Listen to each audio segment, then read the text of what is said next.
Muito boa noite a todos vocês. Está começando mais um episódio e, além do que, está começando mais uma temporada do podcast Calil com Farra. Eu sou o Farra. Eu sou o Calil. E esse ano vamos começar, né? Agradecendo desde já a presença e a audiência de todos vocês. É um prazer sempre estar aqui conversando com pessoas especiais e a gente quer que esse ano vocês continuem com a gente, que vocês aproveitem, curtam cada vez mais o nosso podcast, dê sugestões, nos fale o que você quer ouvir, é tudo aquilo que você gostaria que a gente conversasse aqui, que a sua opinião sempre é muito importante. Mas antes de a gente começar, o Ricardo vai dar alguns recados para vocês que são muito importantes. A gente precisa que vocês se inscrevam no canal, quem não é inscrito, curtam, compartilhem, comentem. Isso faz com que o YouTube entregue o conteúdo, mostre que há relevância, né? E nós não podíamos começar a temporada 2026 de maneira melhor. Temos hoje aqui meu grande amigo Ciro Ferreira Pena Júnior, Cirinho, o Cyrus, meu amigo, meu irmão. O Cyrus, que é marido da Lica, pai do João Pedro, que faz aniversário dia 28 de abril, pai da Rafaela, irmão da Etel, é produtor rural, tem diversas formações. Ele fala que tem odontologia e administração, mas ele não conta que cursou meio curso de direito, né? Tem várias pós-graduações, é produtor rural e atualmente vice-presidente da FAESP. Muito boa noite, Cyrus, meu querido amigo, um prazer te receber aqui. Muito obrigado, Calil, pelo convite, muito obrigado ao Farra, um abraço a todos os telespectadores que falam, não? Sim, espectadores, telespectadores aqui do Calil com Farra. É um prazer muito grande estar aqui e abrindo aí a temporada 26 com vocês, né? Pra você ver como é que o tempo passa rápido, o Calil estava falando que o aniversário do meu filho é 28 de abril. Meu filho, na época, ele nasceu em 2006, a Santa Casa estava atravessando por uma certa crise. Aí nós decidimos levar meu filho para nascer em Rio Preto. E o Calil foi lá nos visitar, né, Calil? Isso. Parece que foi ontem, né, Calil? Outro dia, hein? Outro 2006, dia, passa rápido. 20 anos. 20 anos já. 20 anos, o João Pedro vai fazer agora em abril, né? O João Pedro, que já vai fazer 20 anos, já está na faculdade, enfim. A vida segue, passa rápido demais, né? Ele faz aniversário no mesmo dia do Lucas, né? Lucas, por isso que eu não vou esquecer, né? A hora que você pensa que já foi, já passou. Isso. Ele está morando em? Meu filho, ele tá morando em Ribeirão, está fazendo engenharia de produção. Agora ele está indo para o 3º ano, uma faculdade que abriu lá, chama Harvey, que todos os cursos são voltados para o agro. Então, atualmente tem 3, engenharia de produção, ADM e também direito. Apesar de que a formação é geral, né? Por exemplo, o advogado que concluiu o curso lá, se ele não quiser trabalhar na área do agro, ok. Apesar de que o Brasil é agro, né? A nossa região muito mais. Então tem que se especializar, aprofundar, se for o caso, direito agrário, direito civil, contratos, né? Direito ambiental, enfim. Tem uma posses. Posses, tem uma ampla... Direito é uma profissão muito sedutora e muito interessante, né? Você pode atuar em todas as áreas aí do ser humano, né? Onde o ser humano... Até aqui existe uma relação de direito entre a gente, né? Jurídica, né? Entre a gente, né? Sim. Ô Cyrus, antes da gente entrar no agro, né? Que é uma das suas especialidades...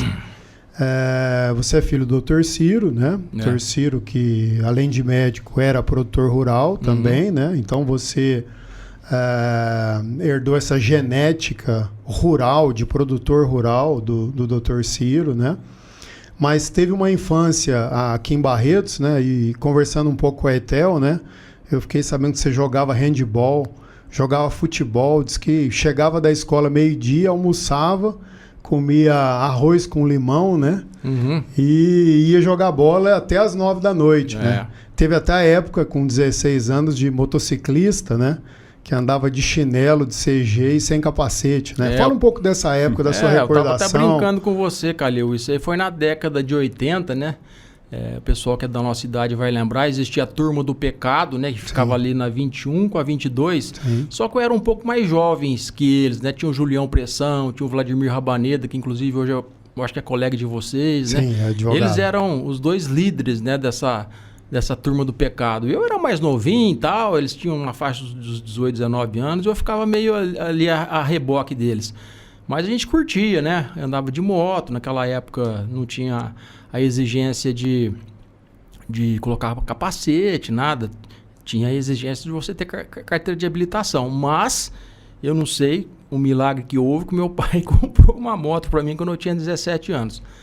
E aí a gente, menino novo, né? Faz coisas que hoje em dia arrepia até os cabelos, né? Mas a gente aproveitou bastante naquela época. Tinha o Jockey, o Grêmio e a União, né? A gente falava que ali a gente saía sexta, sábado e domingo ali naquela região ali do centro de Barretos. A gente fazia o 8. A gente ficava passando em frente ao Grêmio, aí passava em frente à União. E assim ia. E curiosamente o Jockey era onde é o sindicato rural, né? Em cima, era né? lá em cima, né? Lá já foi a maçonaria lá também, né? A loja lá. maçônica Verdade. Estrela Flamígera foi lá, quando foi Foi lá. inaugurada em 1980. Exatamente. Então, essa época, né? A época do monobloco, né? Eram dois policiais que existiam aqui em Barretos, que a molecada morria de medo. Era o monobloco e o passarinho. Passarinho, é um pássaro. Só que eles andavam naqueles besorrinhos, naqueles fuscas, né? Super antigos. A molecada, a hora que via, já...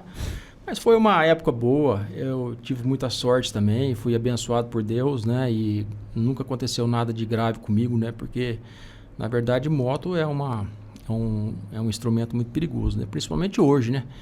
Que os veículos e as motos aumentaram muito em relação àquela época. Isso. Né? Acontecia menos coisas porque tinham menos veículos. Mas uma curiosidade é que hoje ainda a esquina do pecado existe. E eu vou lá e a gente se reúne aos sábados e aos domingos lá no Vila 7. O Julião, o Guarda, o Cássio, o Português. Cássio, inclusive, né? Que foi o nosso... O Cássio foi, inclusive, um dos nossos convidados aqui no Calhou com Farra. Então, a gente, inclusive, agora fez uma viagem e o Guarda, pela primeira vez, fez uma viagem de moto, foi para o Chile, para a Argentina, né? Então, foi, assim, bem bacana. Eles são bem esquina do pecado, raiz, né? Ô, Cyrus, mas que influência teve o Dr. Ciro na vida do Cirinho? Meu pai era médico, né? Ele casou um pouco... mais, vamos dizer assim, experiente. Ele casou com 50 anos. Não, ele casou com 46 anos. Eu nasci quando ele tinha 50. Então, meu pai era 50 anos mais velho que eu. E quando eu nasci, ele já estava aposentando, tal, já meio que abandonando a medicina. Mas, o que eu mais herdei do meu pai, que eu acho que é o mais importante, foi o caráter dele, a retidão, sabe? É aquilo que eu falo, assim, dentre as pessoas que eu conheci na minha vida, pode haver alguém, e eu sei que há muitas pessoas tão corretas quanto meu pai, mas mais não era. Meu pai chegava, às vezes, até a ser meio passado para trás algumas vezes, sabe? De tanto que ele era correto. Então, eu acho que a retidão e o caráter foi o que eu mais, assim, o que de mais valioso que eu herdei dele, tá? Então, e tive, tipo assim, não tive o privilégio de conviver muito com ele, né? Porque meu pai faleceu, eu tinha 23 anos. E eu já tinha perdido minha mãe, né? De acidente de carro, com 9 anos de idade. Então, tipo assim, a minha vida foi meio... tipo assim... eu tive que enfrentar o mundão aí meio que sozinho, sabe? Porque, por exemplo, na parte profissional... Meu pai, tipo assim, apesar de que era outra época, né? Setor rural, eu sempre trabalhei com o setor rural. Hoje em dia está evoluindo muito, né? Quando eu comecei a trabalhar na década de 90, era uma tecnologia. Hoje mudou completamente. Então, mesmo naquela época, eu não tive assim, o privilégio de aprender com o meu pai, né? Dentro do jeito dele trabalhar na época, que praticamente todos os produtores rurais... que antigamente nem falava produtor rural, né? Falava fazendeiro, né? Todos os fazendeiros faziam. Mas depois a gente vai aprendendo, vai apanhando e E evoluiu muito, né? Demais. Principalmente do ponto de vista tecnológico. Isso. Converteu, né? Que provavelmente antigamente lá se criava gado, né? Era. E houve a conversão, né? Teve uma época que você até plantou, né? Teve lavoura, né? E hoje, a maioria hoje é cana-de-açúcar, né? E pecuária, né? Pecuária. Pecuária bovina, de confinamento, de corte.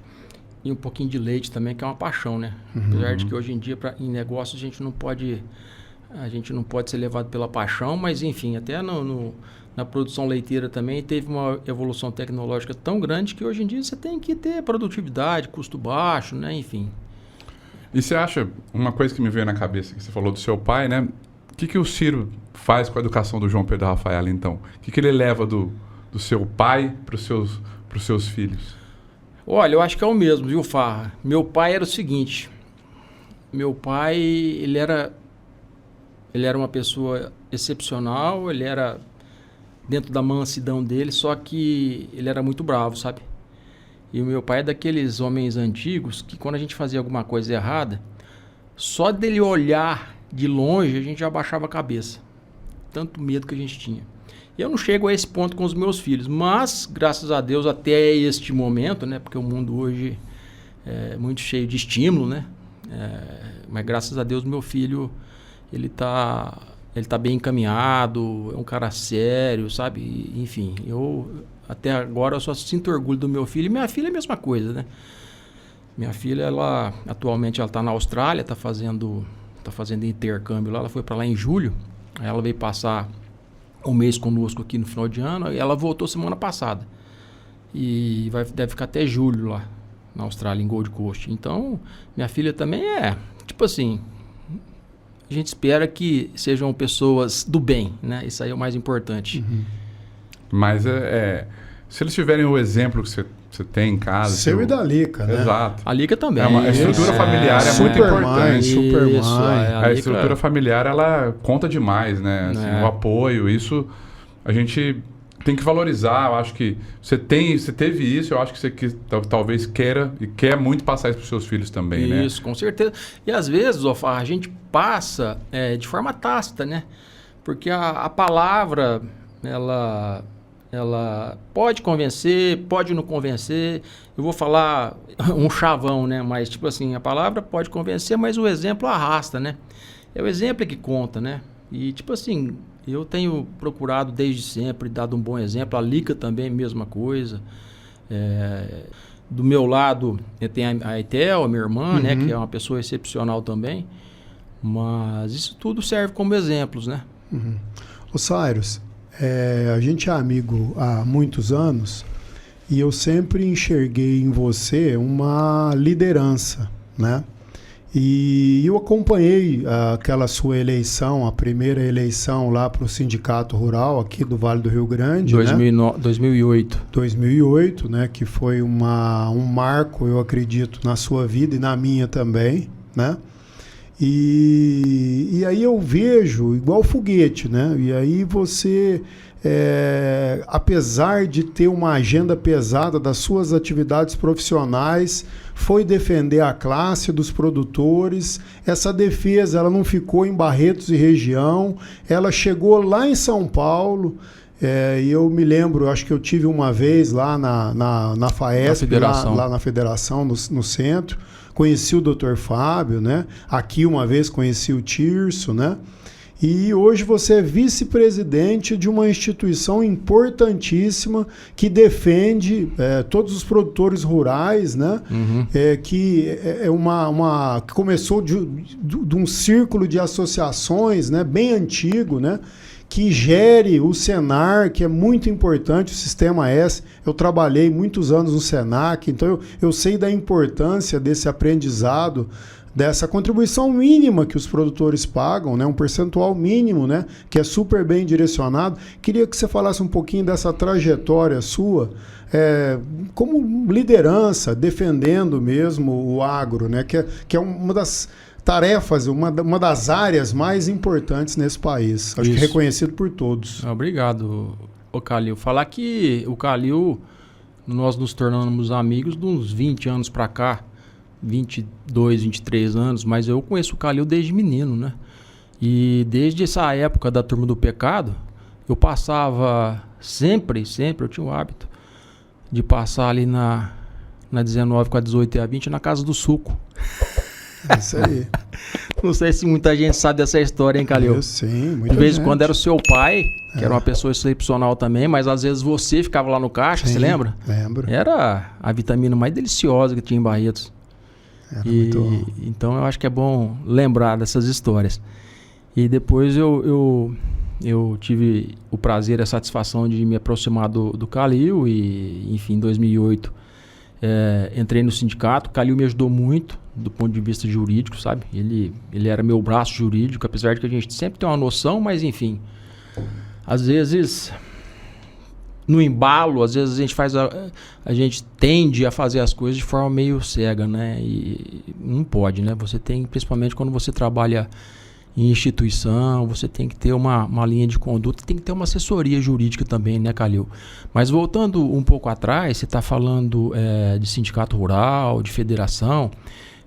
Para aqueles que não sabem, a FAESP, onde hoje eu estou como vice-presidente, é a Federação da Agricultura do Estado de São Paulo, assim como existe a Fiesp, que é a Federação das Indústrias, que é a mais famosa. Tem a FEBRABAN também, dos bancos, tem a FEComércio, né, do comércio. E nessas entidades tem os braços de aprendizagem, de ensino, né? No caso do setor rural tem o Senar, que é o Serviço Nacional de Aprendizagem Rural, que tem o Senar em Brasília e tem o Senar, cada estado tem um Senar que desenvolve cursos de formação profissional e promoção social, principalmente dos pequenos produtores. Antigamente, que inclusive isso aí foi causa de muita celeuma e muita contrariedade, nós, produtores rurais, a gente pagava contribuição sindical, que era obrigatória, que era compulsória. E isso aí gerava muita revolta, porque o pessoal achava... Porque tem muita gente que às vezes não se acha representado, né? Tinha que pagar a contribuição e era um valor caro. A partir da reforma trabalhista do Temer em 2017, salvo engano, aí caiu essa contribuição compulsória. Agora ficou facultativa. E como que o sistema se viabilizou depois disso? Através do Senar. Através do Senac. Então o produtor rural hoje, a nota, quando ele emite uma nota, tem um percentual mínimo lá que ele tem que destacar e pagar para o Senar. E o Senar, em parceria com as federações, de certa forma, mantém o sistema em pé. Interessante, Calil, falar que muito pouca gente aborda esse assunto. Eu, quando estava no Sindicato Rural, eu sempre fazia questão. O primeiro Sindicato Rural do Brasil nasceu em Barretos. Barretos teve o primeiro sindicato rural, que começou como Associação Rural do Vale do Rio Grande, depois obteve a carta sindical, fundou-se o primeiro sindicato rural e o nosso presidente era o Iris Menberg, que era promotor de justiça aqui em Barretos, era promotor rural. Ele fundou o sindicato rural, depois sobreveio o Sindicato Rural de Franca, o Sindicato Rural de Mojimirim. Hoje são 238 sindicatos rurais em todo o estado de São Paulo, somados às extensões de base. Por exemplo, Barretos, a sede é a nossa cidade. E tem 3 extensões de base, Colômbia, Colina e Jaborandi. Então são 4 municípios. Então, 238 sindicatos rurais somadas às extensões de base, a FAESP está presente em praticamente 100% dos municípios no estado de São Paulo. E aí o Dr. Tirso, que sucedeu ao Dr. Fábio na última eleição, ele me convidou para compor a vice-presidência e nós estamos lá desenvolvendo um trabalho. Eu, quando fui para a federação, eu ainda era presidente do Sindicato Rural, eu fiquei lá de 2009 a 2019, somado ano a ano, foram 11 anos que eu fiquei lá, passou rápido demais, cara. Nossa, eu entrei lá menino, hoje em dia já estamos com quase 60, né, Calil? Isso aí. Estamos quase não. Esse ano, né, a gente faz 60 anos, né? Eu não, eu ainda demoro um pouco. Você é de 67, né? 67. Eu sou de 66. 66, um ano. Quando ano, você tiver 91, eu vou ter 90. O dia que se Deus quiser. Principalmente se a gente estiver fazendo a dieta cetogênica ou a carnívora, né, cara? Isso aí. Aí ajuda bem, né? Dá uma ajudada. Ajuda bem nessa área. E eu estava falando do Sindicato Rural, das extensões de base, do te Senar. perguntei dessa trajetória sua, você falou da eleição no sindicato. Então, aí em 2012, agora eu retomei Vocês me desculpem, sabe? Eu peguei Covid 3 vezes, em 2022, 23, 24. Primeira vez, eu me lembro, foi em janeiro de 2022. A sorte que a minha irmã é médica também, e eu comecei a passar mal, eu lembro, numa quinta-feira de manhã, na hora do almoço minha esposa começou a passar mal, à tardezinha meus filhos ainda moravam aqui, começaram a passar mal também. Eu já liguei para ela. Ela nos passou uma médica infectologista amiga dela, colega dela. A gente fez uma consulta, uma consulta pelo WhatsApp, por vídeo. Ela já prescreveu, antes de sair resultado, antes de fazer exame, já prescreveu o medicamento. Foi aonde a gente saiu com mais facilidade. Mas eu tive pneumonia, tudo, mas graças a Deus... Vocês estavam vacinados já? Ainda não? Não, ainda não. Ainda não tinha se disponibilizado a vacina. Uhum. E eu tô falando isso porque depois do Covid, depois eu peguei nos 2 anos seguintes, mas foi só uma gripe forte. Às vezes eu tenho uns lapsos de memória, sabe? Eu começo a falar as coisas e eu esqueço. Mas eu fui para o Dr. Fábio, na época, Meirelles, em 2012, ele me convidou para ir para São Paulo. E na época eu não era...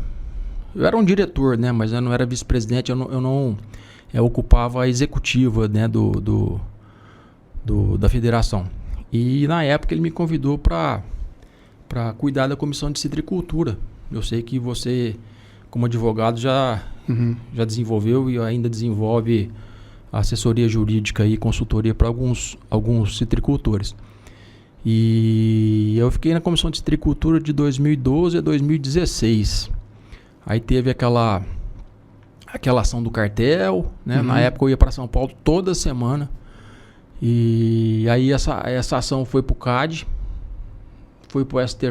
Então toda semana a gente ia em audiência e eu representava como parte, né? Eu tinha um corpo de advogados especialistas em direito concorrencial muito altamente qualificados. E a gente ia para Brasília toda semana. Enfim, aqui no Brasil a gente não teve muito êxito não, mas aí a federação e a Socitros, eles entraram com uma ação lá no Reino Unido, porque o então dono da Cutrale, que eu acho que já faleceu, ele morava em Londres. Aí a ação tramitou lá, parece que já teve decisão. Eu não tenho acompanhado muito mais de perto, até porque eu fui coordenador da comissão de citricultura, só que eu não sou citricultor, nunca fui citricultor, né? Então, do ponto de vista técnico de produção, eu não tenho grande conhecimento. Até depois que eu saí, eu assumi a comissão de pecuária. Então, citricultura, eu aprendi muito, conheço alguma coisa, mas eu sei que essa ação foi exitosa em prol dos produtores rurais. E a indenização é bilionária, né? Porque lá no Reino Unido não tem essa, né, velho? Lá... Mas a ser paga pela indústria. A ser paga para a indústria. Pela indústria. Pela indústria para os produtores. Aqueles produtores que foram lesados na época e que se habilitaram no processo. Tá? Porque não são todos os produtores. Quando a ação estava tramitando, a gente fez toda uma divulgação no estado de São Paulo, dizendo da ação e da necessidade deles se habilitarem. Então, aqueles que se habilitaram, com certeza, não sei em que tempo, né? Porque a justiça a gente nunca sabe, mas um dia recebe, né? Ou eles recebem, ou os filhos, ou os netos, enfim. Mas é uma ação bilionária. E eu atuei na comissão de citricultura, depois eu entrei na comissão de pecuária de corte, né, onde eu estou até hoje. Hoje em dia eu estou como vice-presidente, mas minha ação executiva lá é cuidar da pecuária. Aí a gente tem assento lá no MAPA, no Ministério da Agricultura.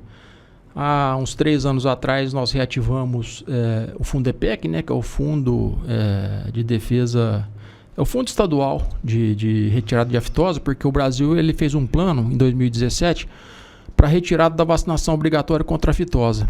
E uma das condicionantes é que cada estado tem que ter um fundo sanitário. Tá? Aqui em São Paulo era o Fundepec.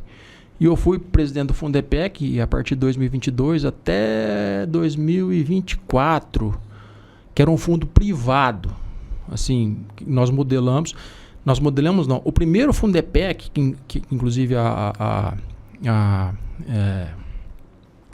tem ainda CNPJ, juridicamente ele existe até hoje, mas em 2023 nós arregimentamos todos os representantes da pecuária paulista, tanto de corte quanto de leite, só que o governador Tarcísio, ele resolveu fazer um fundo público, que chama Fundesapec, que é o que existe hoje em dia, né? Esse Fundesapec, e substituiu o Fundepec. Eu ainda estou como presidente do Fundepec, mas a gente ainda não encontrou outro objeto para ele, outro destino. Mas essa substituição, esse novo fundo, é melhor para o produtor ou pior? A gente espera que seja melhor, né, Calil? A gente espera que seja melhor. Por exemplo, o Fundo Sanitário de Goiás é um fundo privado que tem mais de 300 milhões de caixa e que presta serviços e protege o produtor rural, né, diante de um eventual foco de aftosa, porque a propagação do vírus da aftosa ele é muito grande. Então, se surgir um foco, o Serviço de Defesa Sanitária tem que agir com muita rapidez. Só que você sabe que o Estado pode fazer só aquilo que está escrito na lei. O que está fora da lei não pode ser feito. Exatamente. Então, às vezes, por exemplo, o cara vai numa fazenda lá perto num município distante. Aí chega lá na cidadezinha, tá com as vacinas de aftosa, precisa comprar lá um isopor, por exemplo, um gelo. O cara do Estado, eu não sei se ele tem condições de ter... Estou dando um exemplo bem simples, né? De fazer isso. Então, por isso é que a grande parte dos estados tem fundo privado. Mas, enfim, por questões políticas também, resolveram fazer um fundo público. A gente espera que o Serviço de Defesa Sanitária de São Paulo, da Secretaria de Agricultura, tenha competência. Os técnicos têm competência, têm expertise, né? Agora, precisa de constituir financeiramente o fundo, né? O governo ainda está trabalhando em cima disso, ainda não foi criada uma metodologia, um sistema de cobrança, né? Porque foi retirada a vacina, né? O produtor rural gastava aí R$4 por cabeça ano, porque eram 2 campanhas, maio e novembro. Agora a ideia seria o governo do estado arrecadar a metade disso através de uma nova obrigação que todo pecuarista tem, que chama atualização de rebanho. Então, você chega em maio e novembro, que era a época que tinha que vacinar contra a fitose. Você tem que entrar no GEDAV, que é um sistema lá da Secretaria de Agricultura, e declarar seu rebanho. Ó, tem tantas cabeças, nesse período nasceram tantos bezerros, tantas bezerras, morreram tantas vacas por idade ou por alguma outra natureza, e você tem que fazer essa atualização de rebanho. E essa atualização de rebanho tem um custo, só que ainda não está sendo cobrado. Tá? Aí disseram que ia cobrar agora esse ano, mas esse ano é um ano eleitoral, né? Eu acho que não sei se o governo do estado vai ter esse interesse em criar uma nova taxa. Na parte de gado, para o produtor rural, hoje o preço da arroba supre os custos e ainda tem uma margem de lucro? O preço hoje você acha que está justo, não? Calil, hoje em dia a pecuária mudou muito de 20 anos para cá. Hoje em dia o produtor rural, não só o pecuarista, o produtor de cana também, que no setor do canaveiro também está um embrólio danado, não sei se vocês têm acompanhado a questão do Consecana. Laranja também. Mas hoje em dia tem um nome que se chama eficiência. Você tem que ter eficiência, tem que produzir bastante, com custo baixo, e usar as ferramentas que você tem de trava de preço, trabalhar em mercado futuro. E qual que é o significado disso? Sabe, os pequenos e os médios são expulsos da atividade porque a maioria dos produtores rurais não tem o conhecimento necessário para você, não tem a formação necessária, não tem a escala necessária para ter uma assessoria desse tipo, né? Então a pecuária ela está se concentrando na mão de poucos, assim como foi na laranja, né? Na cana-de-açúcar também está passando por uma crise terrível de um ano para cá. O pessoal da Única, que é o representante da indústria, não está querendo sentar com o pessoal da Orplana, os representantes dos produtores, porque os contratos de cana são baseados no Consecana, né? Que é um sistema de formação de preço. E nesse Consecana está previsto revisão a cada 5 anos. Já faz mais de 10 anos que a indústria não aceita sentar para fazer revisão do Consecana. E as coisas vêm mudando. Antigamente, o produtor rural, até hoje, a maioria dos contratos, a grande maioria dos contratos é baseado em Consecana. Aí agora o Consecana nem preço não está tendo. Está tendo um preço da indústria, um preço do representante dos produtores, e no meio desse tiroteio o produtor rural fica lá.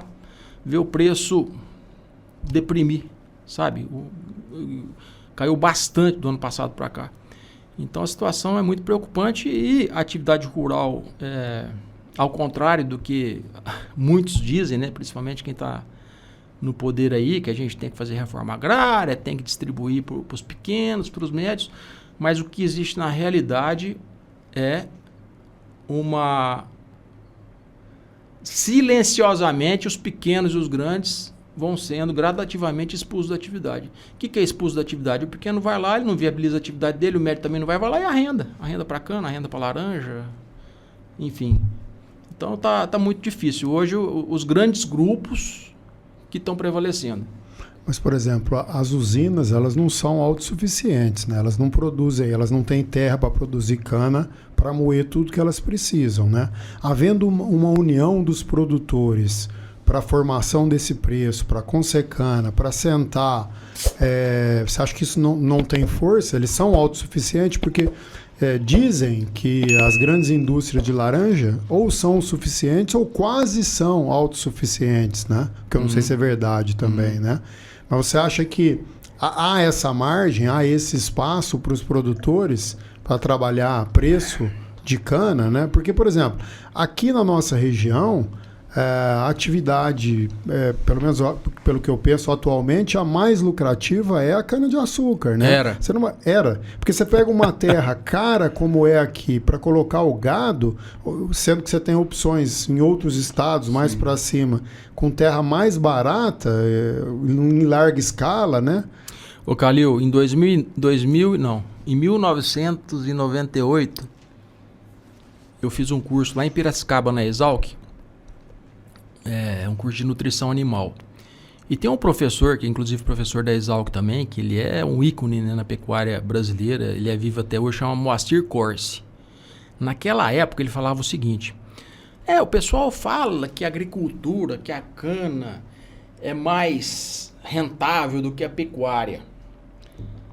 Ele falava isso, ele falou, só que não tem como você igualar ou comparar as duas atividades, sendo que o nível tecnológico é muito diferente. Naquela época isso era muito importante. Então o nível tecnológico, que já naquela época, que já evoluiu muito na agricultura de lá para cá, mas a pecuária era tocada na década de 90 como era tocada na década de 80, na década de 70. Então o nível tecnológico era muito diferente. Então não tem como você comparar duas atividades com níveis tecnológicos diferentes. Então, se você igualar hoje a pecuária no mesmo nível tecnológico da cana-de-açúcar, por exemplo, e tem condição de fazer isso, eu acho, na minha opinião, eu sou pecuarista também, eu acho que a pecuária é mais rentável do que a cana. E muito, cara. Mas mesmo numa condição que nós temos aqui de um valor de terra muito maior do que, como o Ricardo disse, em outros lugares, Tocantins, Pará... mas não está mais assim não, viu? Esses estados aí, Minas, Goiás, principalmente Mato Grosso, sabe, que tem alta produção, com alta produtividade, porque produção e produtividade são conceitos diferentes. O preço da terra também subiu muito, né? Lógico que tem rincões no Brasil com o preço da terra bem inferior, mas também não tem infraestrutura, logística, não tem estrada, não tem assistência técnica, enfim. Mas eu acho que aqui, na nossa região, nós temos aí grandes confinamentos, né? Por exemplo, a CMA do André Perrone, aqui o confinamento Bandeirantes ali do Riad Samur, ali em Colina, que tipo assim, é estado da arte, né? Nível tecnológico altíssimo, esse nível de confinamento. Agora tem semi-confinamento também, nós temos a APTA ali em Colina, com os professores Gustavo Siqueira e Flávio Rezende também, que desenvolveram o boi 777. Eu não sei se vocês tiveram conhecimento disso, que tipo assim, que se espalhou para todo o Brasil e hoje é uma tecnologia referência na pecuária. A APTA, ela faz parte da Secretaria da Agricultura, tá? Do estado de São Paulo. Então são pesquisadores, professor Flávio e o professor Gustavo, desenvolveram esse boi 777. São 7 meses para o bezerro desmamar, 7 meses para ele recriar e 7 meses para ele terminar, finalização, para ele ir para o abate. Isso no pasto ou confinado? Ou semi-confinado ou confinado. Certo. Isso foi ali em Colina? Colina. Na fazenda. Na escola agrícola? Não. Ali, né? Antigamente chamava de codelaria, né? Hoje é a APTA, né? É ali.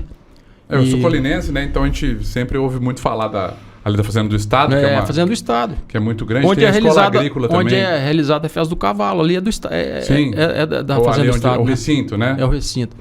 Então a nossa região é referência, é uma região importante, né? Foi aqui que foi o berço da pecuária brasileira, foi aqui em Barretos também, não apenas sindicato rural, mas, por exemplo, o primeiro frigorífico do Brasil foi inaugurado em Barretos, eu acho que em 1906 ou 1900, eu não me lembro exatamente. A Carla Armani que vai saber tudo, que ela é uma especialista Teve nisso. Aqui com a gente. Pois é. A Carla Armani, quando a gente estava no sindicato rural, ela nos dava assistência lá, fizemos trabalhos lá, porque eu também gosto muito dessa parte de história. E é uma pesquisadora excepcional.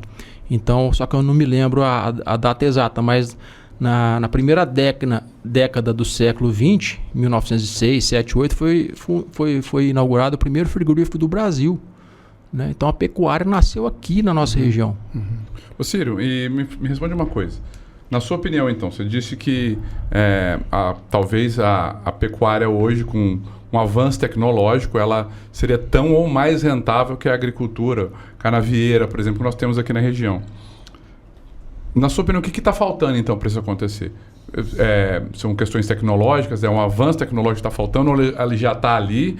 Ou você acha que a legislação em si também precisa melhorar para adequar essas duas competências? Olha, Farra, não é só questão tecnológica, não. É questão tecnológica, é a questão ambiental, é a questão trabalhista. Hoje, cara, o produtor rural ele é cercado, a sociedade faz assim, ó, sufoca o produtor rural. Não é todo mundo que consegue se manter na atividade.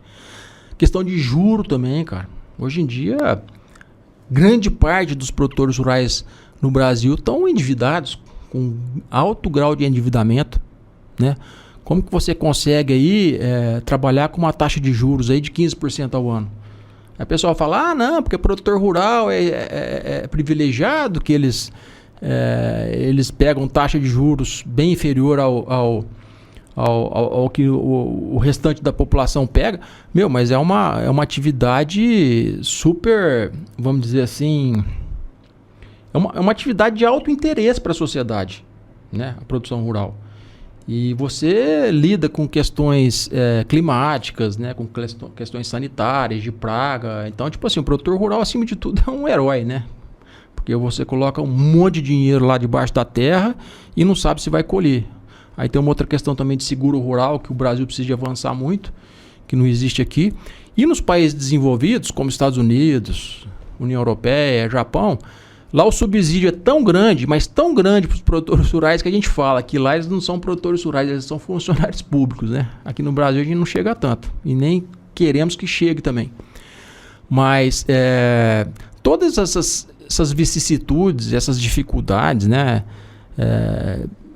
Não são todos os produtores rurais que conseguem viver num ambiente desse. E tem que converter também, de novo, né? Imagina, por exemplo, uma área grande que produz cana, que não tem mais cerca interna, que não tem mais espaço. Como é que ele vai voltar a converter? Isso. Quanto custa essa conversão? Né? Então, essa volta, né? Isso. A gente fala muito isso, porque descaracteriza o setor rural. Antigamente você ia para o setor rural, andava nas estradas, falava, tem aquela paineira ali, tem aquela... Você sabia a referência. Hoje em dia é tudo carreador. Isso. Aí eles arrancam cerca, desmancha curral, desmancha sede, sabe? E, tipo assim, descaracteriza totalmente. Se por acaso... E acho até que eles fazem isso para você não voltar, não sair da atividade. Pois é, mas mais, aí, por exemplo, o cara que é arrendatário, né? O sujeito que arrenda para a usina. E se por acaso, porque tem muita usina aí que está em situação financeira difícil, né? Sim. Aqui na nossa região, particularmente, tem várias usinas que trabalham aqui Inclusive, agora há pouco tempo, a Raizen, né, que é do grupo Metro lá de Piracicaba, o cara lá, o dono, foi se aventurar num setor aí que ele não tinha grande conhecimento, não dominava, teve um prejuízo de 20 bilhões, não sei se é de dólares ou de reais. Aí está tendo que se desfazer de alguns ativos, inclusive um deles é a usina Continental, né, que aqui faz parte da nossa base. Agora parece que o pessoal de Orlândia, Grupo Colorado, que nos parece que é um grupo muito sério, né, pessoal assim, bastante tradicional e que trabalha com o pé no chão, eles compraram lá, ainda não assumiram, eu acho, não tenho certeza. Eu acho que eles ainda não assumiram por questão, eu acho, não sei se o CAD já aprovou a aquisição, mas eu precisava de me atualizar sobre esse assunto. Mas, suponhamos que algum grupo industrial aí peça recuperação judicial, por exemplo. Sabe? Aí esses produtores rurais que queiram ou que eventualmente tenham interesse de abandonar a atividade, para eles retomarem a posse, primeiro que já é difícil, né? Retomar a posse da propriedade. Mas aqueles que consigam retomar a posse da propriedade, para eles voltarem na atividade deles, primeiro que o cara perde o conhecimento. Não tem conhecimento tecnológico. Uma outra coisa, um outro problema seríssimo que nós estamos enfrentando no setor rural é a questão de sucessão, cara. Não está tendo sucessor. Sabe? Está ficando a nossa geração aí tem um monte de profissionais aí de ciências agrárias, agronomia, zootecnia, medicina veterinária, mas todos trabalham para grandes grupos. Sabe? Então, vamos ver, né? Vamos ver o que vai acontecer com o nosso Brasilzão e com a nossa região em especial. Eu gosto de viajar de moto, né? Descobri esse gosto mais velho um pouco, né? E em julho do ano passado eu saí aqui, fiz norte e nordeste de moto, né? E você vê realidades completamente diferentes da nossa realidade aqui, mas áreas assim plantadas, com pivô, um negócio lá na frente mesmo, né? Então você vê que esse país, aliás, não só o Brasil, né? A Argentina tem um local que a gente passa na Argentina que os produtores rurais, dá a impressão que os gaúchos foram para lá, né? E aí, mesma coisa, você vê caminhonete e tal, e tudo plantado. Então, assim, o produtor rural é um trabalhador que trabalha de sol a sol, né? Como você disse, plantando e não sabendo se vai colher ou não. Você tem as questões climáticas, você tem uma praga, você tem uma série de... O preço dos defensivos, né? Que muito tudo difícil, em dólar, né? Tudo em dólar, né? E a mercadoria não acompanha, né? Então, assim, quem não é especialista, né? E aí eu acho que o Senar tem um papel muito grande, né? De mostrar a tecnologia mesmo. Não sei se você sabe, o Flávio, nosso amigo, Flávio Silveira, ele trabalhou no Senar muitos anos, né? Em Minas, né? Aqui em Uberaba. E ele conta a história dos cursos que tinha, das coisas, das atividades que o Senar tinha, e aqui também isso é muito forte, né? Acho que isso é muito importante, porque isso faz o pequeno ficar no ramo, né? Porque o grande se especializa, o grande modifica o negócio, consegue fazer uma negociação melhor, né? Consegue investir em infraestrutura, que hoje em dia, dentro dessa arcabouço tecnológico, em algumas vezes é muito importante você investir em infraestrutura, né? De máquinas, enfim, de galpões e etc, etc, etc. Mas você falou que foi para o Nordeste, muito provavelmente você deve ter percorrido aquela região que nós chamamos de Matopiba, né?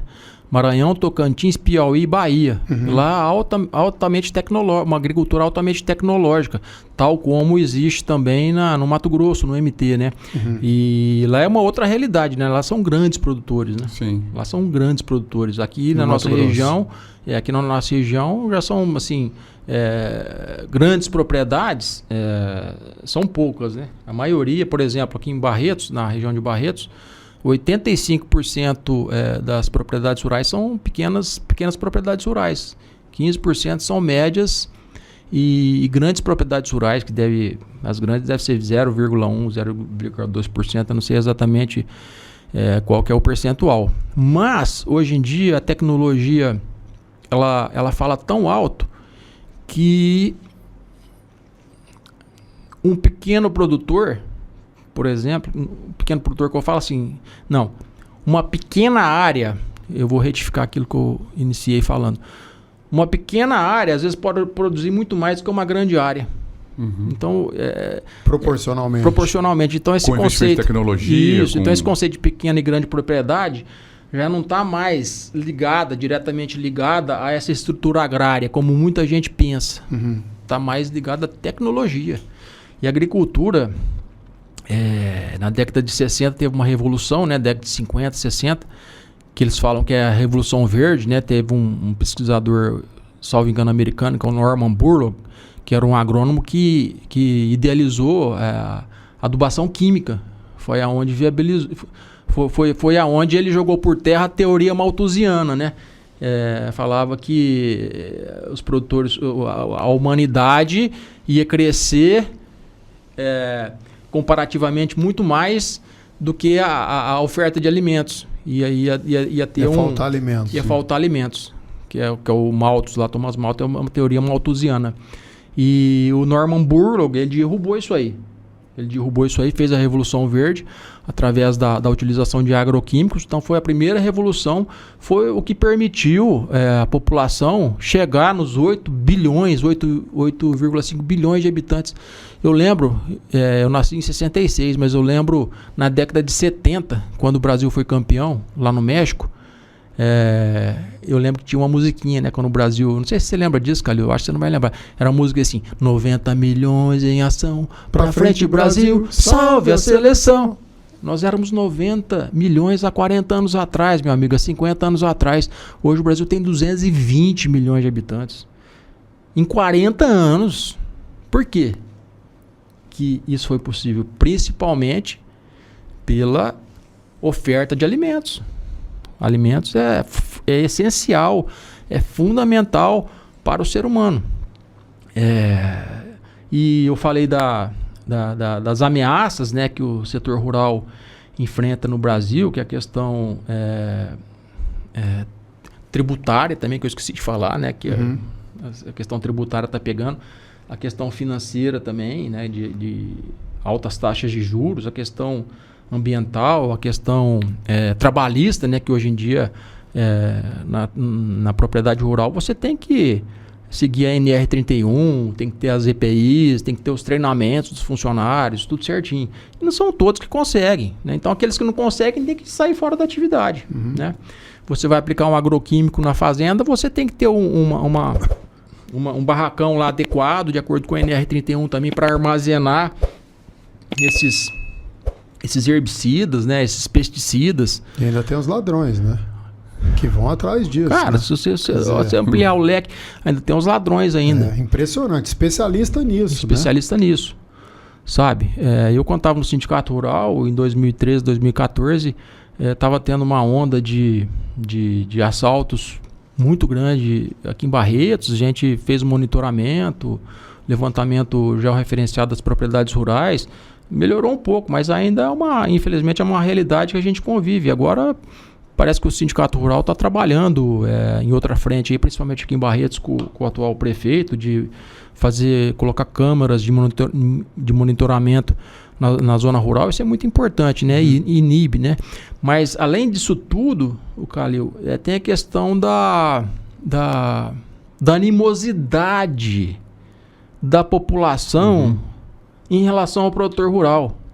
Exatamente isso que eu queria te perguntar. Você acha que hoje existe uma certa... Você falou animosidade, mas eu ia usar até uma outra palavra. Você acha que uma pecha ruim no produtor rural? Você acha que hoje o produtor rural é visto com maus olhos pela população? O que você acha disso? Hoje não, sempre foi, né? Mas por quê, Ciro? Porque vem lá de se trás, não tiver Calil. o produtor rural, não tem comida, né? Eu sou um fã da proteína animal, né? Sou um fã mesmo. Se tiver carne, não precisa ter mais nada, né? Um negócio que me sacia, me sustenta, faz bem. Você não precisa de mais nada. Não precisa de mais nada. Você não precisa de mais nada. Você precisa de gordura e proteína. Que tem na carne vermelha. Né? Então, assim, graças ao produtor rural que a gente pode ter uma carne boa, uma carne de qualidade, né? Nós aqui em Barretos somos, assim, muito felizes, né? Nós temos o frigorífico Minerva, nós temos grandes grupos aqui o grupo do Dudu, o ZVQ, o grupo da família Vilera de Queiroz, o grupo GVQ, e assim, a gente tem carne boa, a gente vai ali no açougue do Minerva e tem carne boa, né? Então, assim, eu enxergo o produtor rural como um batalhador, um trabalhador, não importa se grande ou pequeno. Se ele é pequeno, o risco diminui, se ele é grande, o risco é grande, sabe? E os dois batalham muito, né? E eu acho assim, não sei, o seu sentir é que a população meio que demoniza o produtor? Com certeza, Calil. Vocês leram Casa Grande de Senzala, né? Do Guimarães Rosa, lá de trás. Então tem toda essa cultura escravocrata, que veio, não sei se falei correto, que veio lá de trás e que permeia o nosso imaginário até hoje. Ah, não, os fazendeiros são os milionários. É o dono de fazenda, não sei o quê, latifúndio. Mas que isso é um pensamento antigo, né? Será que ainda existe isso hoje? É lógico que existe. É lógico que existe. Principalmente porque a discussão política de uns anos para cá, sei lá, de 20, 30 anos para cá, a ideologia, ela tem tomado muito lugar da racionalidade e da verdade, né? Então o pessoal, tipo assim, para trazer... para ter vantagens políticas para o seu espectro político, eles começam com essa... O pessoal fala hoje com as narrativas, né? E uma parte boa da população acredita, porque... De todos os lados, eu acho. De todos os lados, de todos os lados. Porque, por exemplo, hoje, Farra, você vai numa escola pública ou numa escola privada aqui em Barretos. Se você for perguntar para os alunos da onde que vem o álcool, o etanol, não, lá do bico da bomba. E a carne? Não, a carne vai na gôndola do supermercado. E o arroz? Mesma coisa. Ninguém sabe, cara, o que está por trás disso. Mas isso a gente pensava aqui, sei lá, né? Quando eu era menino, a gente ficava brincando que quem era da cidade grande que pensava dessa forma. Não é possível que isso aqui, hoje na nossa cidade, seja uma realidade. É uma realidade. E tanto é que aqui em Barretos, há uns... Não sei exatamente quanto tempo, mas há uns 8 anos atrás ou mais... tem um movimento que cresceu muito aqui embaixo, chama De Olho no Material Escolar. Vocês têm acompanhado que, inclusive, a presidente, a Letícia Zamperlini... Filha do Zampa. Filho do Zamperlini. Jacinto, que, inclusive, hoje em dia ela tem penetração no Senado, na Câmara, nos governos estaduais, no governo federal. Ela tem feito um trabalho excepcional, porque o material escolar hoje é altamente... Eu não sei se o termo é esse, tóxico, mas totalmente distante, divorciado da realidade do que realmente acontece no setor rural. Sabe, a pessoa fala, não, porque é agroquímico, porque não sei o quê, porque desmatamento, pé. O agroquímico é o seguinte, é igual a alopatia, um remédio. Você vai no médico, não vai? Faz uma consulta. Aí o médico te prescreve um determinado medicamento. Assim como o produtor rural, ele tem que ir num agrônomo que faz o diagnóstico da tua propriedade, faz a receita. Aí você tem que aplicar aquele produto de acordo com a bula. É lógico que se você aplicar de forma irresponsável, é lógico que vai ter resíduo em alimento, etc. Não, e vai custar mais dinheiro também. E até vai custar mais dinheiro fora. E a gente sabe que a gente mora num país que não tem controle de nada, né? Ele não tem controle de produção, de distribuição. Mas eu acho que isso é a minoria. Então, a grande maioria dos produtores joga as regras. Com certeza. Né? Até porque sair das regras aumenta o custo. Não, e prejudica até a terra dele, pode trazer prejuízo para ele. Com certeza. Então, existe uma falta de conhecimento e um preconceito muito grande por certas partes da propriedade com relação ao produtor rural. Então, além de todas essas ameaças que eu falei, questão fiscal, questão trabalhista, alta taxa de juro, fora o clima e praga, não sei o quê, porque o produtor rural no Brasil também tem uma outra característica Farra. A gente produz num ambiente tropical, diferente, por exemplo, da Europa, dos Estados Unidos, que lá eles fazem uma colheita por ano. Chega na época do inverno, o gelo mata as pragas, tudo. No Brasil, não. No Brasil, a existência e a proliferação de praga é muito grande. Então, o desafio de você produzir num ambiente tropical é enorme. Tá certo? Então, além de todas essas ameaças, né, que a gente enfrenta, também enfrenta essa ameaça da opinião pública, né, essa falta de conhecimento, essa desinformação, que às vezes afeta também os órgãos públicos, né? Política pública de uma maneira geral. Política pública de maneira geral, sabe? E, por exemplo, teve aquele grande incêndio, né?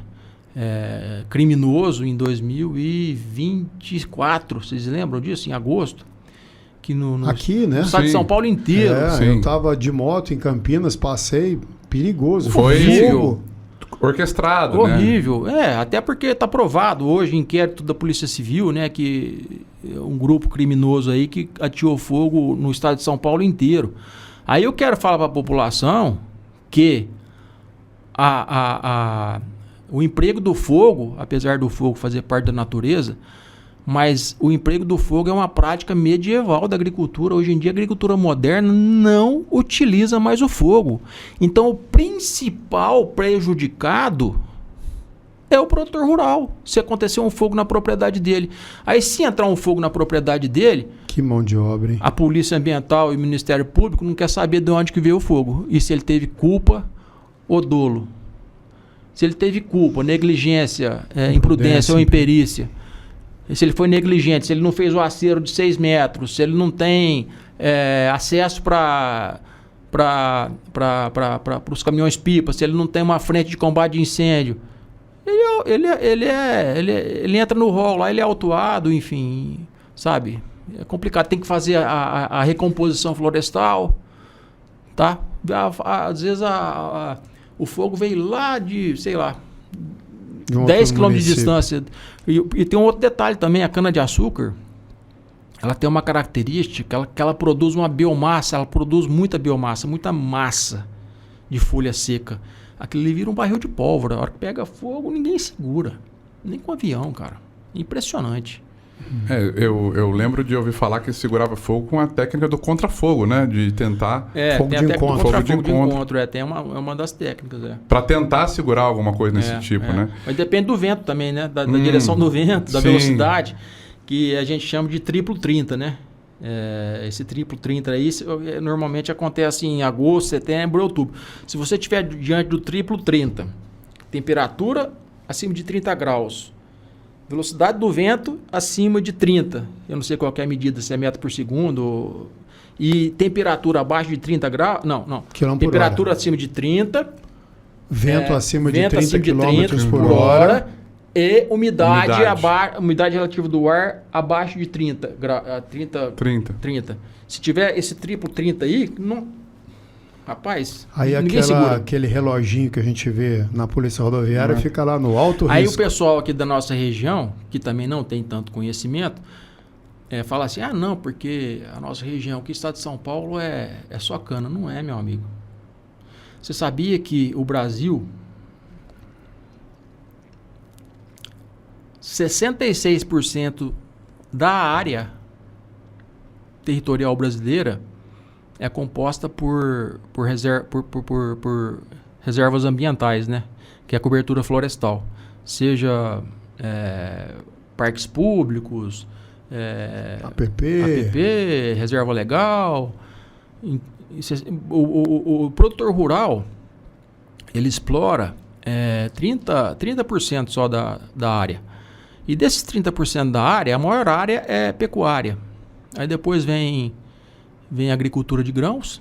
E você sabe quantos por cento desses... Eu não quero ser igual a Dilma não, hein? 30%, de 70%. Uhum. Mas tipo assim, vamos falar um português mais fácil. Dessa área de 30 e poucos por cento cultivável, vamos dizer assim, 1% só é cana. 1%. Eu fui para o Paraná agora, que meu filho tá namorando uma moça que a família dela é de Cascavel. E aí a gente vai por Presidente Prudente, a hora que entra no Paraná, Calil, eu andei uns 300 quilômetros, 400, só soja, cara. Soja. Vou te dar uma dica. Aí depois que eles colhem a soja, eles plantam milho. Aí depois o pessoal me falou, se você vier aqui durante a época da safrinha, março, abril, é só milho. Te dar uma dica. Próxima vez que você for lá em Cascavel, vai até aqui em Jabuticabal, entra aqui, Taquaritinga, Marília e vai para Cascavel. Para ver se alguma vez você vai por Prudente mais. Eu não sabia. Não, é um caminho muito melhor. Assim, ele tem mais pista dupla aqui, né? Um caminho mais tranquilo. Você roda 30 km a mais e economiza uma hora. Vale a pena, né? Muito O melhor. problema é que aqui o enrolado mesmo até Rio Preto é enrolado. Depois Rio Preto ali também é outro caminho enrolado, assim. Fica bom, mas assim, aqui é muito enrolado. Indo aqui por Marília, é o filé mignon, viu? Eu, de moto, né? Eu sempre saio por Foz, né? Para entrar na Argentina.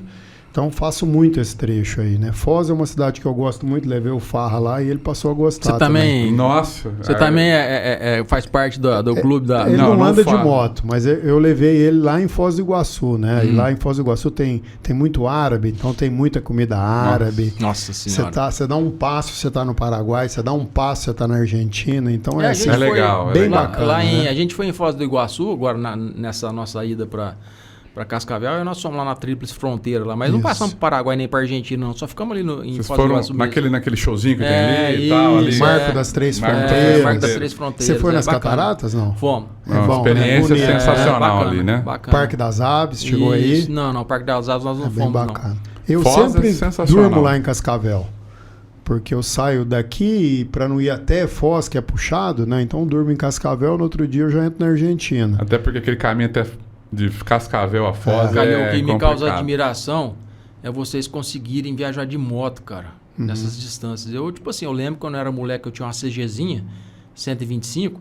Cara, às vezes eu me aventurava aí, sei lá, andar o dia todo de moto. Às vezes a gente ia ali para Alberto Moreira. Cara, chegava no final da tarde, uma dor nas costas. Mas hoje é muito mais confortável, né, Cyrus? Hoje você tem uma moto super confortável, que anda numa velocidade muito grande. Você tem proteção para você não tomar o vento, né? Então, assim, é outra conversa, né? Vai escutando música, né? Vai falando no telefone. Então, é bem bacana, né? Agora, ô Cyrus, mas uma coisa que eu não me lembro. Você fez odontologia aqui, lá em 88. Isso. Você chegou a trabalhar, montar consultório? Trabalhei. Muito tempo? Eu entrei aqui na Unifeb, que na época não era Unifeb, né? Era FEB. Era FEB. Eu sou da segunda turma de odonto. Da FOFEB, da Faculdade de Odontologia da FEB. Isso, da segunda turma de odonto. Então eu entrei na faculdade em 85. Aí na época eram 4 anos, né? Eu saí em 88. Aí eu e o Júlio César Vilela de Salles, nós fomos para São Paulo, ele era meu colega, nós formamos juntos. E a gente foi para São Paulo, a gente montou um consultório lá em Moema. Eu e o Júlio. Mas estava bem no comecinho, fomos lá, eu tinha o equipe com meu pai... E os materiais meu pai tinha comprado, aí a gente montou o consultório lá e tal, mas tipo assim, colocamos o carro na frente dos bois. Falta de orientação, né? Por isso que eu falo que a gente dá cabeçada na vida. Porque aquela velha história, você vai montar um consultório, você pode ter o dinheiro que for, cara. Primeiro você tem que ter a sua lista de pacientes, né? É a mesma coisa, você vai montar uma loja e não ter cliente, cara. Então, se fosse hoje, o que eu faria? Eu iria, vamos supor, se eu tivesse meus 22 anos, eu iria para São Paulo e trabalharia numa clínica lá, até para eu praticar, pegar bastante experiência, né? Porque a gente sai da faculdade, de certa forma, meio barriga verde, né? Então, eu trabalhava para terceiros, para os outros, sei lá, 1 ano, 2 anos. Aí, nesse tempo, eu iria formando uma carteira de paciente. Aí sim, você montar consultório. Só que a gente montou consultório lá e, enfim, olha lá, um outro paciente a gente teve aí nesses 2 anos. Mas aí meu pai faleceu em 1990 e aí eu tive que voltar para Barretos, enfim. A Intel já tinha ido já. A Intel formou em 89, ela formou em Rio Preto, em medicina, né? Aí ela foi fazer formação em psiquiatria, aí ela foi para Itapira, fez formação lá no Bairral, que é um hospital que tem lá, depois ela foi para Campinas, está lá desde então. Agora ela aposentou, mas ainda continua trabalhando ainda como psiquiatra. E aí eu voltei, depois eu fiz administração, né? Na PUC, em Campinas? PUC, não, em São Paulo, perdão. Eu fiz administração, depois fiz pós-graduação em agronegócio, na GV. Agora há pouco tempo fiz um curso de formação na GV também através da Credit Citrus, né, que é um curso de governança, para você fazer parte do conselho de administração, de empresas e tal. Hoje a gente tem a Credit Citrus, né, que é uma cooperativa de crédito que é a maior da América Latina, não sei se você sabe disso. É grandioso o negócio. O pessoal, tipo assim, a gente tem orgulho, teve início aqui em Bebedouro. Eu fui um dos primeiros correntistas da Credit Citrus em 99. A gente ficar velho, a gente começa a contar a história, né? Eu sou faz 20 anos, faz 30 anos, faz 40 anos. Mas é bom, né? Eu tenho 2 amigos que abandonaram a odontologia e são produtores rurais, né? Você e o Luiz Araújo, né? O Luiz Araújo. E o Luiz Araújo no café, né? Quer dizer, ele trabalhou muitos anos, né, com a clínica ali na praça, né, Francisco Barreto. A aqui. Filha dele trabalha aqui em Barretos, não? Quem que ficou com a clínica dele? A Ana Luísa mora aqui, né? A Ana Luísa é a esposa do Matheus, né? A Ana Luísa, ela é médica, ela trabalhava no hospital e ela é empresária hoje, né? Tem empresas, né? Então, Calil, se eu tivesse... Porque a gente fala que a vida, apesar de que Deus é perfeito e ele sabe organizar as coisas da forma mais sublime possível, mas se fosse possível, né, a gente ter a cabeça, tipo assim, a gente nascer e conforme você for ficando mais velho, você não vai perdendo a vitalidade física, né? E quando jovem também, você ter a experiência que você teria quando velho. Por exemplo, se eu tivesse, nos meus 22 anos, a cabeça que eu tenho hoje, eu não teria abandonado a odontologia. Porque a odontologia, você não precisa necessariamente ser um operador da odontologia. Você pode ser um empresário também. Você pode ser um empresário. Seja criar clínicas, por exemplo. Lá em São Paulo tem dentista lá que entrou nesse ramo empresarial. Os caras andam de helicóptero lá. Tem mais de 200 clínicas. A gente fala clínica pop. Você entendeu? Os caras são trilhardários. Ou então você pode montar um plano de saúde odontológico, sabe? Uma clínica de radiologia. Enfim. Mas, enfim, passou. Não, foi o que eu pude. Eu tomei decisão, aquilo que minha irmã fala, né? Ao longo da vida, nas diversas fases, você toma as decisões que você pode tomar, né? Que você tem condições de tomar. Então, tipo assim, as decisões que eu tomei foram as que eu pude naquela época, naquele momento. Mas o que eu penso é que o que você escolheu, você é líder. O que você escolheu, você fala no Brasil. Você vai lá no Senado, você vai no Congresso, você discute política pública. Então, eu aprendi muito, eu vejo Calil. assim, você é líder, né? Então, eu aprendi muito. Você não tem 200 clínicas, sabe? Você não tem 200 clínicas, mas talvez tenha uma posição até superior desse. Não, mas essa não é a questão, sabe? Eu não estou falando financeiro, estou falando de poder movimentar a vida dos outros, ajudar os outros. Né? Eu acho que isso é o mais importante. Eu acho que isso é o mais importante. Porque uma coisa que a gente discute muito é a questão da vaidade, né? Se você falar que você não tem vaidade, já é uma vaidade. Mas eu acho que o ser humano tem que administrar, o homem e a mulher tem que, sobretudo, ter condições de administrar a própria vaidade. Então, tipo assim, não é a vaidade de ter 200 clínicas, de andar de helicóptero, não é isso que eu quis dizer. Não entendi. Eu só quis dizer o seguinte. Sim. Podia ter destacado eu poderia ter continuado com a odontologia e, paralelamente, atuar onde eu atuo até hoje, que eu gosto bastante. E eu gosto muito de odontologia também. Né? Não entendo, hoje em dia não entendo quase nada, porque tal como no setor rural... o avanço tecnológico. A área tecnológica na odonto também avançou demais, né? De 30 anos para cá. Se eu fosse voltar a trabalhar hoje, eu teria que ir numa clínica integrada da faculdade e, sei lá, fazer um ano de reciclagem, né? Mas não é o caso. Mas então, se eu tivesse a cabeça que eu tenho hoje naquela época, eu acho não, tenho certeza, não teria abandonado, não, teria continuado. E procurar conciliar as duas atividades, né? Mas você estava falando nessa questão do setor rural, eu aprendi muito, viu, Calil? Assim, desde 2009, né, que eu entrei no sindicato aqui em Barretos, fiquei 11 anos, até 2019.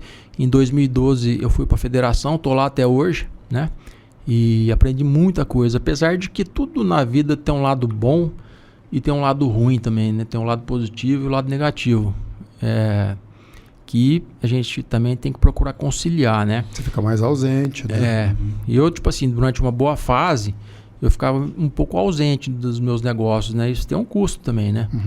E é o lado negativo, né? Então hoje também eu procuro conciliar isso aí também, porque eu acho que é importante, né? A gente dar um enfoque assim na nossa atividade profissional, até porque essa atividade de representação lá na federação, lá eu não tenho salário lá, né? Você entendeu? Lá o que eles suportam lá são despesas, enfim, combustível, hotel, essas coisas, mas lá, tipo assim, não tem remuneração que... Mas você não faz isso, e eu te conheço bem, eu posso afirmar que você não faz isso a troco de remuneração. Você faz isso para ajudar mesmo. Não, mas eu digo assim, né? Poderia ser remunerado, né? De forma justa. A pessoa poderia falar, não, a profissão dele é essa, né? Toda profissão tem que ser remunerada, né? Mas não é o caso. A representação realmente sindical, a pessoa tem que fazer com coração mesmo e com aptidão também, né? Com dedicação. Eu quero... Você falou que o João Pedro está fazendo... engenharia de produção. Engenharia de produção, mas numa faculdade voltada para o agronegócio, né? A gente está vendo que existe uma movimentação nesse sentido, mas o que o Ciro hoje falaria para o jovem, que você está falando do jovem, se você tivesse aquela idade lá, você teria uma outra cabeça, faria coisas diferentes em relação à odontologia. Mas o que o Ciro falaria para o jovem que vai começar no agronegócio, que quer entrar nisso, ou que está buscando um espaço nesse lugar, quero fazer agronomia, ou sei lá, meu pai é produtor rural. Qual que é o conselho que você poderia dar para essa pessoa? Dar conselho é difícil, né? Dar conselho é uma atividade... Mas você tem cabedal para isso. Complicada. Mas eu acho que o primeiro critério que deve vir na cabeça de todo adolescente é ele se encontrar, né? Ele descobrir a sua aptidão, fazer o que gosta. Porque quem faz o que gosta não trabalha, né? Você sabe o que isso significa?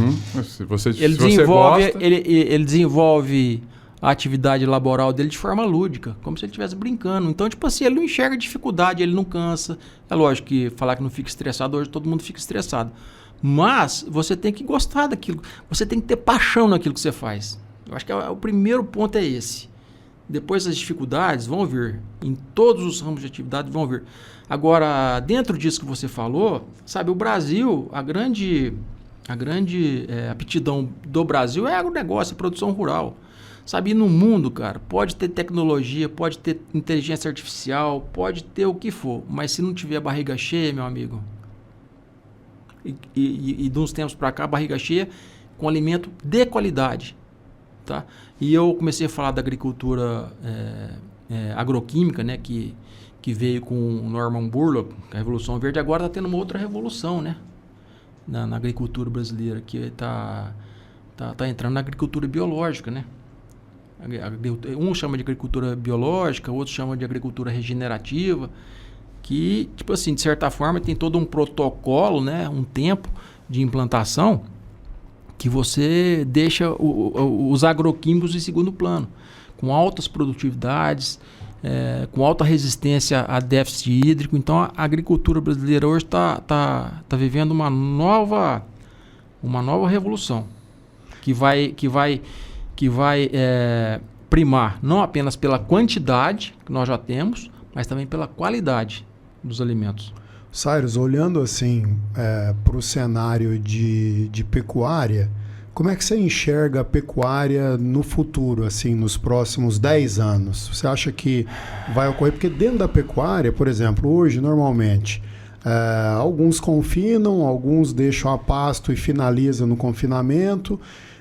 Tem uma atividade que o Gustavo, nosso irmão Gustavo Marim, cuida pro grupo aqui, que é levar animal vivo para o Oriente Médio, né? Então, assim, é um setor assim, que muito diversificado e muito criativo. Você vê alguma coisa assim num futuro próximo, 10 anos, um boom? O Gustavo, você fala, é o Gustavo Mônaco. Isso, Marim Mônaco. Então, eu, inclusive, em 2018, teve uma uma iniciativa de projeto legislativo lá na Assembleia, na Lesp, que era a NR31, que eles queriam proibir a exportação de animais vivos pelo estado de São Paulo. Aí eu que tomei frente lá na federação, isso aí depois foi para Brasília, aí ajuizou o assunto, aí conseguimos segurar a onda. Inclusive naquela época lá o Gustavo Mônaco foi onde eu conheci, um cara assim, sensacional, com uma expertise sem igual, ele entende muito do assunto, o Gustavo. Eu vejo o seguinte, Calil, quem não é eficiente, que não é produtivo, vai ser expulso da atividade, sabe? A menos que seja um cara que toca aquilo ali por hobby, sabe? E tem uma outra atividade profissional. Agora, para o cara viver daquilo, sabe? Eu acho que tem que ter... Até porque as margens são muito baixas, né? Por exemplo, na década de 70, você comprava um bezerro, soltava no pasto, dava sal branco, né? Na época era só sal branco, e você recriava. Aí depois você engordava o boi. No final do ciclo, você tinha um boi de lucro líquido. Um boi gordo de lucro líquido. Então, tipo assim, hoje em dia a margem é curtíssima, cara. Mas porque o preço da arroba tá baixo, porque o custo é muito alto. Por quê? Principalmente porque é uma coisa que a gente não deve falar muito, né? Mas enfim... Antes do início do governo Lula, em 2002, 2003, quando ele entrou a primeira vez, não existia nenhum mega frigorífico no Brasil. Então tipo assim, a classe, as indústrias frigoríficas eram pulverizadas. Todo lugar que você ia tinha 2, 3, 4 frigoríficos. Hoje em São Paulo ainda existe isso. Existem alguns pequenos frigoríficos, mas tem algumas regiões aí do norte do Brasil, que às vezes você vai numa região só tem um frigorífico, um grupo industrial. Então não existe concorrência, cara. Não existe competição para comprar boi. E o produtor rural, ele trabalha, isso aí é uma terminologia econômica, ele trabalha em concorrência perfeita. O que isso quer dizer? Ele não é fazedor de preço, ele é tomador de preço. Quando ele vai comprar o bezerro, quando ele vai comprar o remédio, quando ele vai comprar a vacina, ele pergunta quanto custa. Na ponta de cá. Quando na ponta de lá ele vai vender a mercadoria dele, ele pergunta quanto que você paga. Então ele não é um fazedor de preço, ele é um tomador de preço.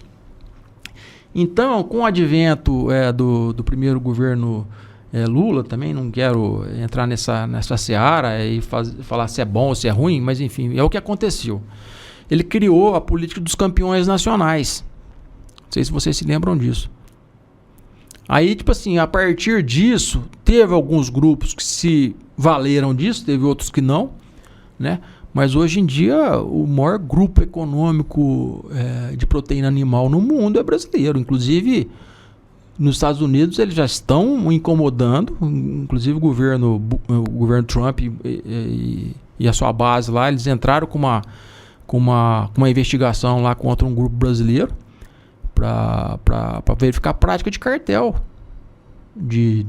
na formação de preço, manipulação de mercado.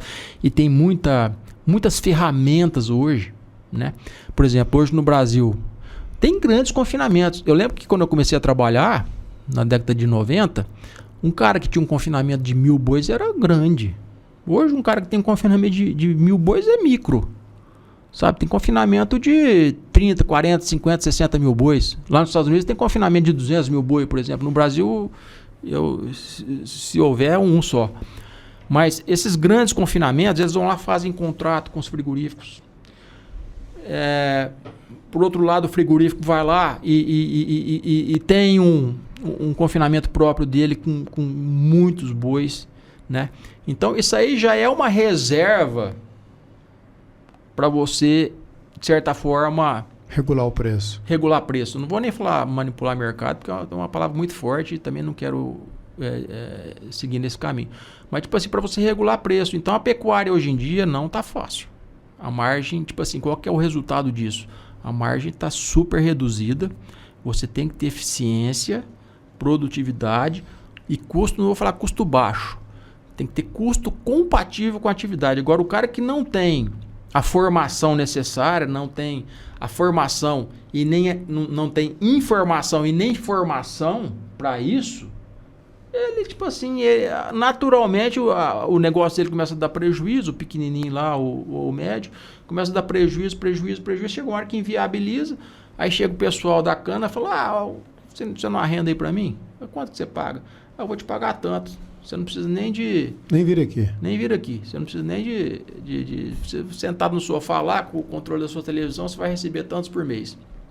Na hora, né? Agora, esse cara também, esse arrendatário, isso é uma coisa importante, talvez ele entre, a vida dele começa a ficar difícil, né? Porque a Receita Federal, de uns 2 anos para cá, ela criou uma lei de conformidade tributária, né? E eles voltaram os holofotes pro agro, né? E, tipo assim, para analisar esses contratos, né? Porque normalmente o contrato de arrendamento... Às vezes, nem sempre... tem um de parceria. Né? Tem um de parceria, então tem que analisar certinho. Né? E se caracterizar que aquela parceria é arrendamento, aí o cara vai se vir em maus lençóis. Então tá apertando de tudo quanto é lado, sabe? Não apenas o produtor, porque também tem uma distinção, né, entre produtor e proprietário, né? Nem todo proprietário é produtor. Sim, porque às vezes pode estar arrendada, né? Pode estar arrendada. Então é isso, se a gente for conversar, cara, tem muito assunto, cara, muito. Cyrus, indo assim já para os finalmente, a gente, e o Farra não gosta de jeito nenhum, a gente pede uma... O Farra ficou quietinho, né? Ficou. Ele não falou muito, não. Acho que você não entende muito de roça não, né, Farra? Olha, apesar de que ele é de Colina. Aliás, deixa eu te né? falar. Música nova no mercado. Pois é. O Farra lançou uma nova música. Não sei se você sabe, o Farra ele é funcionário do Tribunal de Justiça do Estado de São Paulo, né? Esse é o trabalho dele, né? E aí ele tem uma atividade paralela, né? Ele é músico, né? Ele é compositor, ele canta, ele tem uma banda, ele tem um podcast, né? Que tá só igual foguete, né? Não tem agora tem uma música nova, né? Lançamos música nova. Que hora que ele dorme, eu não sei, né? Pois é, Carol que não aguenta, né? Você bem sabe, né? Mas assim, só dando um recadinho, vai lá nas plataformas digitais. Eu nem lembro mais do Rick, no caso sou eu. Vocês vão gostar muito, vai lá assistir. Vai lá ouvir, na realidade. Mas aí, Cyrus, a gente costuma pedir... aliás, antes de entrar nesse finalmente, eu queria... Esse final brega. Final brega, né? O Farra fala que você é muito brega, você pediu uma mensagem para a pessoa. Antes disso, queria falar de um assunto que, se você não te sentir confortável para falar, nós não falamos, que é o seguinte. Há pouco tempo, você foi fazer exame de rotina e trombou com um tumor. Se você quiser, se achar confortável, fala um pouco disso. Como é que foi isso? Como é que tá isso? Ô Calil, não tem problema nenhum de falar sobre isso. Mas voltando um pouco e ampliando um pouco a análise, hoje em dia, uma coisa que tem deixado muita gente estressada, ansiosa, deprimida, porque hoje em dia tem muita informação, cara. Muita informação. É muito estímulo, cara. De todo tipo. Para criançada, para os adolescentes, para o pessoal da nossa idade, para os jovens, para os idosos. Cara, o mundo hoje produz muita informação. Aí você gera ansiedade, tem dificuldade. Né? Gera ansiedade, gera depressão, gera um monte de doença mental e isso somatiza no corpo, né? Mas eu não quero, não é nesse sentido que eu quero colocar a minha análise. A minha análise é o seguinte, é que diante disso, cara, muitas pessoas às vezes entram no modo automático na vida. Você acorda, você vai para o escritório, trabalha, vai andar de bike, não sei o que, no outro dia... Repete, no outro dia, repete, no outro dia, repete. E tem um cara que chama Joel J, que inclusive ele tem um podcast também. Ele fala o seguinte, ele fala que na vida você tem que cuidar e preconizar. É o SFT. Em primeiro lugar é a saúde. Porque sem saúde você não faz nada. É uma coisa simples, cara, mas... muito pouca gente segue isso. Inclusive eu não seguia também. É o SFT, Saúde, Família e Trabalho. Em nível de importância. Então, primeiro é saúde, aí entra alimentação, aí entra atividade física, aí entra sono, aí entra você ter a capacidade de você tirar esses estímulos e colocar foco naquilo que realmente é importante para você, tá? Depois a família, porque como todos nós acreditamos, a família é a base da sociedade, é a base de tudo. E em terceiro lugar vem o trabalho, né? Agora tem muita gente que coloca o trabalho à frente, né? De tudo, né? Perde família e perde a saúde. Põe o trabalho à frente de tudo e acha que é o mais importante. Ah, não, que eu quero ficar rico. Infelizmente, essa cultura ainda prevalece, né? E não que eu tivesse esses valores, né? De querer me desenvolver muito na parte econômica, tudo. Mas eu quero dar um enfoque assim, na questão de você entrar no automático. Eu entrava muito no automático, sabe? E achava que as coisas não aconteciam comigo. Todo mundo acha que as coisas não acontecem, né? Aí, há uns 5 anos atrás, eu fui, né, numa médica dermatologista e eu tava com uma manchinha aqui, uma pintinha atrás da orelha. Sabe? Ela olhou aquilo e falou assim, a gente tem que acompanhar isso aí. Ah, beleza. Aqui atrás da orelha. Cara, e eu esqueci, cara. Aí nessa correria, vai para São Paulo, vai para Brasília, vai não sei para onde, vai aqui, vai para fazenda, e para não. E meus meninos na época eram menores, leva menino, traz menino, e faz isso e faz aquilo. Cara, passaram 4 anos, 5 anos. Até que em julho do ano passado, eu passei a mão assim e falei, rapaz, esse troço aqui tá ficando meio saliente, tá crescendo. Aí eu fui na mesma médica, a hora que ela olhou, falou, nossa, Ciro, você tem que tirar isso aí ontem, já levar para o anátomo patológico, fazer a biópsia e ver o que é. Aí eu fiz isso, fui lá no médico, tirei a lesão, uma pinta que estava crescendo atrás da minha orelha, era um lugar difícil de você enxergar. Aí fiz a biópsia e deu melanoma, cara, que é o câncer de pele mais agressivo que tem. Então você tem que cuidar da saúde em primeiro lugar, fazer exames frequentes, inclusive minha irmã e tal, sempre ficou muito brava comigo, ela falava que eu era tigrão. Falava fazer exame, não, amanhã eu faço, esse amanhã nunca chegava, aí não fazia exame porcaria nenhuma.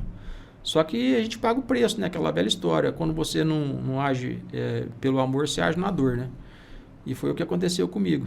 Aí deu melanoma, aí fui no médico, fui em São Paulo, e tem um médico em Rio Preto que fez formação lá no AC Camargo. Aí eu fiz a cirurgia em Rio Preto, tirei a lesão, tudo. Agora eu tenho que fazer acompanhamento, né? Tem que fazer acompanhamento de 6 meses. Semana que vem mesmo eu tenho que fazer um exame que chama dermatoscopia digital. Que você entra diante de um aparelho assim, ele faz uma leitura do seu corpo inteiro, analisa todas as pintas que você tem. Porque não pode ter metástase, né? Não pode ter ramificação. Porque esse câncer, se ele evoluir, velho... Eu tenho vários conhecidos meus aí que morreram por conta disso aí. De melanoma. Mas eu acho que a gente tem que... Fez o tratamento e zerou, né? Espero que zerou. Sim. Né? E tipo assim, eu fiz o tratamento. Depois que fez a ampliação e o esvaziamento cervical... Mandou para a biópsia, não deu nada, entendeu? Então, tipo assim, mas só que você não pode baixar a guarda, né, Calil? E não é só isso, a gente tem que fazer esses exames, principalmente o homem, né, tem que fazer check-up todo ano, questão urológica, né? Próstata, coração, cardiológico, é importante. Isso. Minha irmã falava direto para eu fazer, eu não fazia, fiz, graças a Deus, tá tudo ok, né? Então tem que cuidar da saúde, não adianta. Cuidar da saúde. Às vezes o que acontece com a gente aí, às vezes tem que servir também de exemplo para as outras pessoas também se atentarem para isso. Queria te agradecer demais, bate-papo sempre agradável com você, que é meu amigo querido, né? É um dos poucos amigos que eu cumprimento com um beijo, né? Que é meu amigo, meu irmão, né? Que tem esse preconceito ainda, né, Calil, até hoje. Não, e as pessoas quando veem isso, que a gente está num lugar público, falam, esses dois aí, né? Eu acho que muito obrigado, viu? Eu acho que uma coisa boa que a idade traz é isso aí, né, Calil? Você ligar com nada, né? Você ligar aquele botãozinho, né? Pode falar palavrão aqui, não? Pode, não? Pode. Aquele botãozinho do foda-se. É isso aí. E agradecer, para nós é extremamente importante, uma honra te receber aqui. Que é isso. Você é generoso, é um líder nacional do produtor rural, uma referência, e está aqui no Calil com Farra. Obrigado, viu, Salles? Eu que agradeço a você, Calil, agradeço ao Farra aí, e parabenizo vocês também pela iniciativa, né? Vocês iniciaram aí com grande êxito, né? A qualidade das pessoas que vêm aqui é muito grande, eu acompanho também. Mas eu quero agradecer também e falar que mais do que alegria é uma grande honra, né? E é um grande privilégio de estar aqui, né, Calil?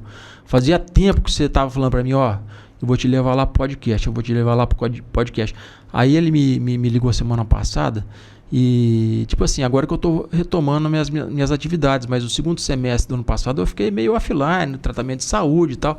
Eu falei, Calil, mas eu tô enferrujado, Calil. Tá nada, Cyrus. Muito obrigado, viu? Um abraço a toda a sua família querida, viu? Obrigado. Agradecer a Lica por ter liberado, viu, Lica? O Cyrus, ele já tá voltando, tá indo embora. Obrigado, viu? A gente queria pedir para que todos se inscrevessem, comentassem, compartilhassem aqui no Calil com Farra, seguissem nas redes sociais. Vai lá, clica lá no sininho, faz tudo isso aí, segue, se inscreva no canal, vai lá no Instagram, no TikTok, no Facebook, em todas as redes sociais. Vai lá que tem conteúdo sempre para vocês, muito bacana. A gente sempre agradece a audiência de todo mundo, fica com a gente até o final. E é por causa de vocês que a gente faz isso aqui, não é verdade? Muito obrigado, boa noite a todos. Excelente início de temporada. Muito obrigado.